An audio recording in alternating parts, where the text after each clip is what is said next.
This is John Neal reporting for River City Sports. I'm here at Red Bank High School in our post-game wrap-up. With me to my right is Tredell Autry, junior forward, slasher, kind of Mr. Do-It-Everything when he needs to be here for Red Bank. And you know point guard Malik McConnell, you know what you're going to get from him night in and night out. However, we didn't know Red Bank was going to fight from over 18 points down to come back late in the fourth quarter and win 63-60 here from Red Bank High School after it almost seemed impossible. But if you were listening at home, we were here broadcasting live. I said, you got to get it to the guys who make Red Bank go. Two of the guys are standing right next to me. Another one is really Colby Suttles and Malik Davis. But Malik McConnell, we'll start with you. I said at halftime they got to get the ball to you in the middle of the paint and let you start dishing to people like Mr. Tredell Autry here. What did Coach Fike talk about at halftime that really sparked that second half run? I mean, it was simple. Just follow the game plan. We came in tonight, he wrote things on the board, told us not to deviate from the offense, and that we did first half, and we got results second half, and we came out on top. And Tredell, I've seen y'all many times. I know you're emotional, but you keep it all inside. I haven't seen emotion on the court, but you just back it up. There's no a bad call, and you're a player that every coach would want to coach. I'd want to coach if I was a coach.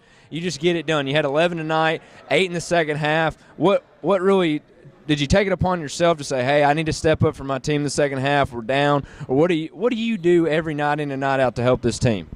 I just rebound, do my job, try to do everything I can, try to help the team out. Just trying to help the team out. We'll keep it over with you as we've spoke to Mr. McConnell. People know him. What really motivates you? What is Tredell Autry all about for this Red Bank basketball team?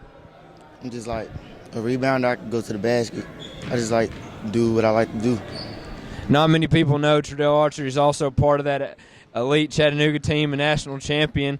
Mr. McConnell, I don't think you play for that team. You play for another AAU team, don't you? I actually play for the age group down from this team. Okay, the age group down. Well, that means you're bumping up 1 year this year, so and no way they can get you bump up a year. I mean, another point guard, that helped. But sticking with the topic tonight, Malik, big win last Tuesday against a Cleveland team that had just been rocking people in 5 AAA. Then there's 2 losses in district. Kind of didn't really see that coming. Why has the team been so up and down this year? You got to give Coach Fike and Coach Watts a lot of credit. The first 2 years, my freshman and sophomore year, we had a coach who didn't know what he was doing, and he messed everyone up. He infected the whole team.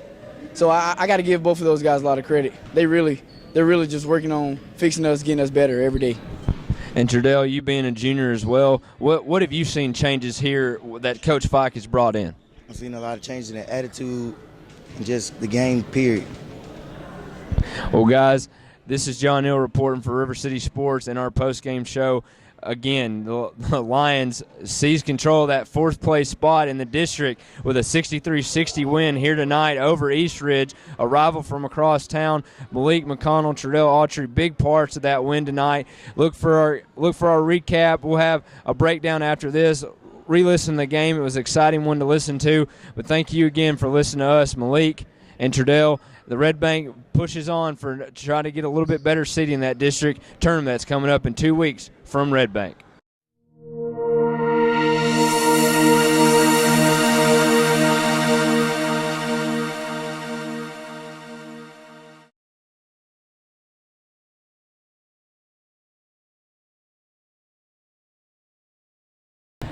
This is John Neal with Taylor Ellis in our post-game wrapping up here from Red Bank High School. And our first stop of our coverage of this week will also be at Soddy Daisy on Thursday night. Taylor covering Signal Mountain and Soddy Daisy.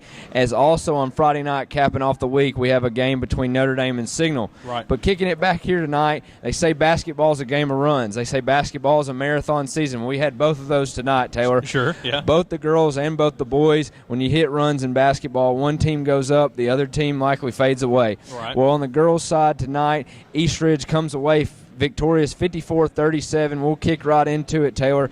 Jayla Stone, Miss Lawrence. Tell me something about them girls and what really put East Ridge over the edge. Sure. So Jayla Stone had pretty much what is a Jayla Stone night. The other night when they played Tyner, she didn't play. She dressed, but she sat the bench. I don't know if it was maybe disciplinary or academic, whatever the reason was, but she definitely showed up and kind of made up for the other night. Finished with 26 points, really led the East Ridge offense in all aspects as far as running point, as far as, offensive rebounds from a point guard, shooting guard position. All over the place was Jayla Stone. Kiana Lawrence finished with 12, Aaliyah Martin with 8. But East Ridge just seemed at times, especially in the second half, to be clicking on all cylinders where Red Bank was kind of left in the dust. Yeah, clearly in the second and fourth quarter, East Ridge used their size and also their athletic quick ability to really spark runs. Talking to Coach Terrence Allen before the game, he says we start slow. We start slow out of the gate in the first half and out of the second half, and you could totally see that for a team. Pressing forward now into the district tournament as they really sheer up that 5 seed. Things can happen over the next 2 weeks, but they really felt this game would be circling for the 5 seed. Sure. They're going to have to become faster out of the gate to maybe make some noise there, but I really like what they do whenever they do make those runs. He said they were going to press Red Bank from the start to the finish of the game. They did that, covering or causing 20-plus turnovers tonight for East Ridge, but then throwing it over to Red Bank. Taylor, what did you really like from them? Well, Red Bank, they did move the ball very well, especially into the low post. They did, that in-and-out play, especially Dasha Brown hit a couple of big threes coming into the game off the bench. But Red Bank, they, especially in the first half, I thought the Lady Lions did a very good job at not necessarily limiting Jayla Stone, but kind of containing her a little bit. They did look a little bit better defensively in the first half than the second half when East Ridge kind of ran away with it. But I thought, all in all, Red Bank, they don't have a very deep bench. It's 8 or 9 girls, I think, that they play. But, I thought that at times they played very well. They're just kind of streaky, kind of spurty at times. And if they can put a complete effort together, this could have been a completely different outcome. Yeah, Red Bank, I've touched on this several times before when we've seen them. To not like you're talking about Jayla Stone. They win a box and 1 and also win a triangle and 2 to trying to limit Jayla Stone.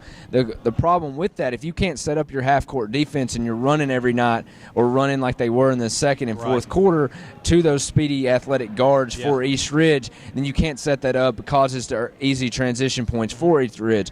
But again, the Lady Lions do not have a single senior on their roster. They have 9 core ladies, or actually 8 core ladies, but also they're getting it, and you can tell they're getting it. It was a little bit closer than scoreboard indicated tonight, sure, Taylor, but they've been playing better games as the season's gone on, and I think this team is just another off season away, sure, and it's just the fact that not having as much basketball knowledge, not having a coach like Miss Linus to really accumulate all that knowledge that she has playing at the collegiate level to these girls, really building up her foundation, her core, and building those stepstones to a successful season. When you're going to return everybody unless someone doesn't elect to come back.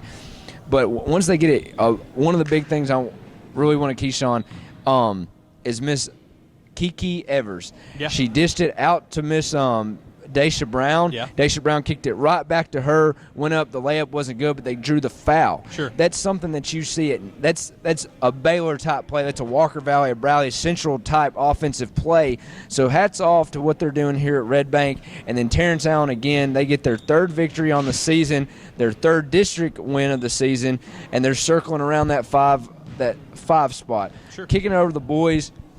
And we really say a game about track meets, running. This is what you get when you see East Ridge and Red Bank play one another. East Ridge jumped out to a 17-point halftime lead. Wow, I didn't know it was that much. 17 halftime point lead to come back. Kind of started cold. There again, some fouls were questionable. However, Red Bank won the track meet 63-60 here from Red Bank High School. A needed win for Nick Fike's squad after a great win last Tuesday against a Cleveland team, a 5 AAA team that was running through everybody in their district until they met Bradley Central last Saturday and Bradley McCurdy. However, they lost to Tyner and Hickson last week. Yeah. Hickson's kind of one of those up and streaky teams, losing by 30 tonight to Central 94-64. Look for some scores on our website. However, I thought Red Bank could have, maybe snuck one or two last week and get a better seeding in district. However, they weren't, and they needed this win tonight, and they had that no-quit attitude, Taylor, and tell me how they got there. Well, I want to preface this by saying, both teams, I've got to see both teams, Eastridge and Red Bank, quite a bit this year, and whenever I go out to see them, I always have the expectation of which team is going to show up. And tonight, both teams played to their true caliber. Both teams were trading blows the entire going, a 17-point lead at halftime for Eastridge, coming back to a 3-point victory for Red Bank. And, both teams really doing well here as far as trading blows, really running the court. Both teams, offensive explosions is how I like to put it. But, Red Bank really did. We've had him on the show multiple times, Malik McConnell, 18 points. I mean, he's the heart and soul of this Red Bank Lions offense, defense as well, coming down, getting a couple of blocks. But Malik Davis with 12 and Tredale Autry with 11. And, John, you really like him. Why don't you kind of key on what he did tonight for you? There's certain players that once you start watching teams that you just draw to and you like how they play. Tredale Autry can come play on my team any day of the week. He has that one type player. You put a court or you field or you start a court or a 5-team, I'm excited, so excited right now I can't get my words out. He does it all. He rebounds. He's unselfish. He'll go up, get fouled, make the 3-point play the hard way. That's the players that you want, and that's the type of players that Coach Fike is looking for here. There's no snapback with the referees with Tredale Archer. He just is here playing basketball, doing something that he loves. And that's why I love covering basketball, and I think that's why we love doing what we do, Taylor, because you get to see these individuals grow as the season grows on. He reminds me a lot of Adrian Thomas from McCauley. He's just a motor.